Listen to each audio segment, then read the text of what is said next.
Hi everybody! In this video, I will tell you a story that happened to a guy many years ago.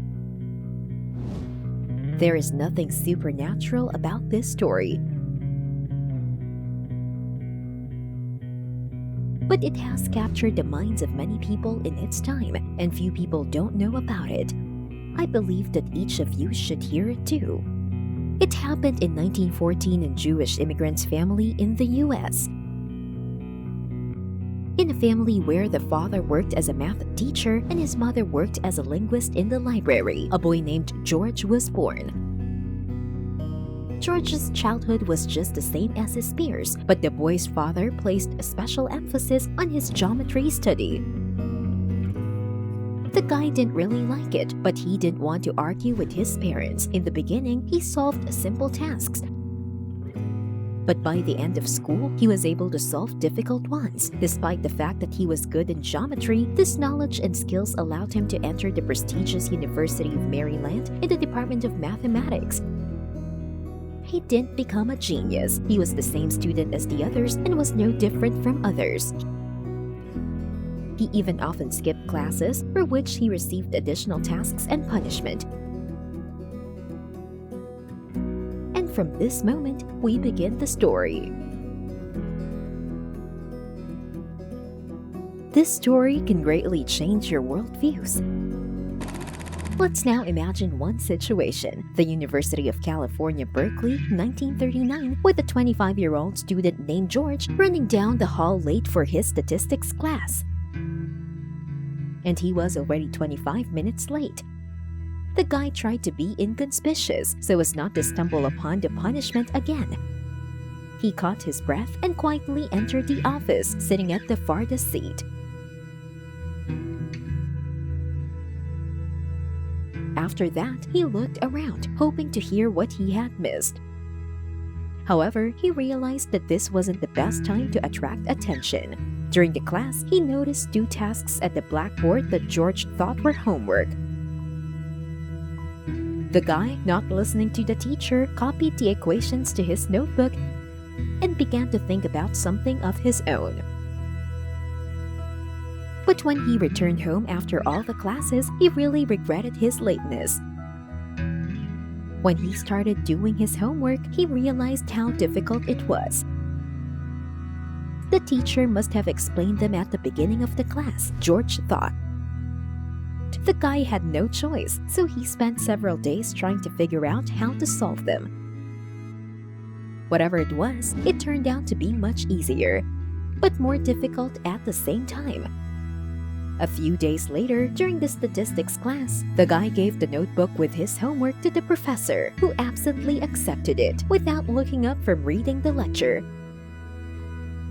The teacher didn't remember that he didn't give students home task, so he put it away and continued the lesson. Almost 2 weeks passed, but George still didn't receive his mark.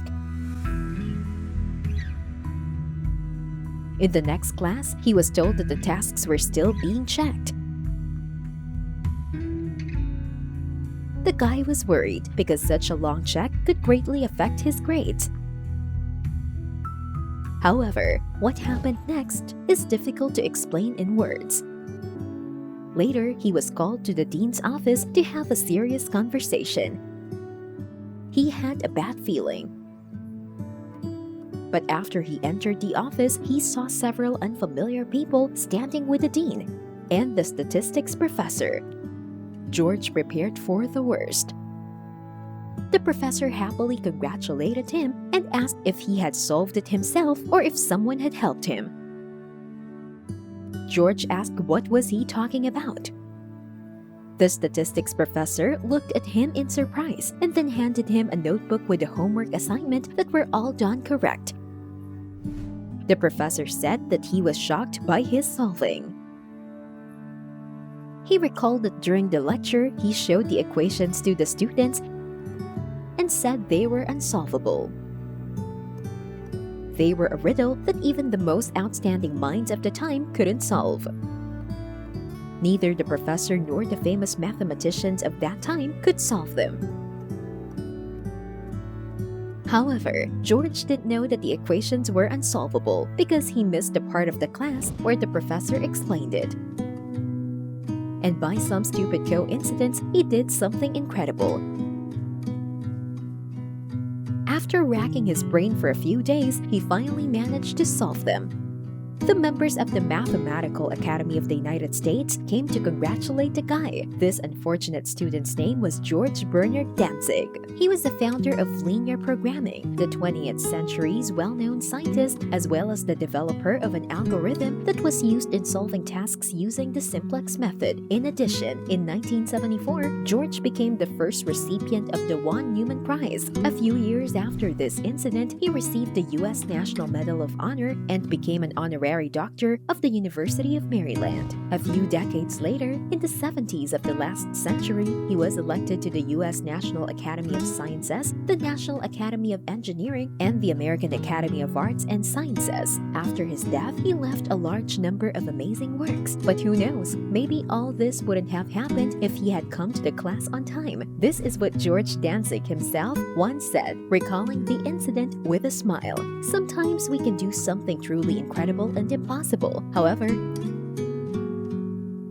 this happens only in those rare cases when you convince yourself that everything impossible is possible. As George Dantzig said, if I had come to class in time and heard that these equations aren't solvable, I certainly would never have been able to solve them. All the innovators of our time and famous scientists who are sure that all the problems are only in our heads have taken this story as a basis.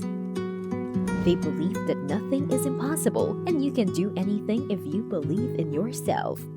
What are your thoughts? Do you also think that all the problems are in our heads? Write your opinion in the comments. That's it for today. Thanks for watching. Give it a thumbs up. Subscribe to the channel and be sure to click on the bell. Bye everyone!